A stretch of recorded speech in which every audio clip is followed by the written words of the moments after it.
Tomorrow, the Caroli Ranch will be in sharp focus again because of a court date here in Houston. Marcelino Benito is getting us caught up on the man whose time at this compound may have kept sexually abused athletes from getting justice.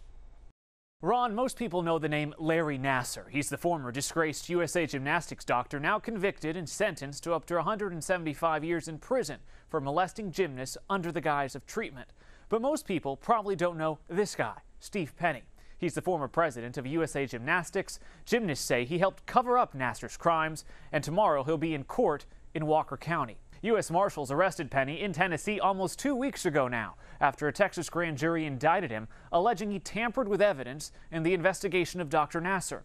The indictment alleges Penny ordered the removal of documents tied to Nassar's crimes at the Caroli Ranch near Huntsville.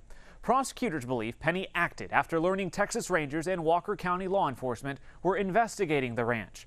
Those documents were allegedly delivered to Penny at the USA Gymnastics headquarters in Indianapolis, but they haven't been recovered, and where exactly they are is unknown to law enforcement. Nassar was sentenced to 175 years behind bars for his crimes, many of which were conducted at the Caroli Ranch.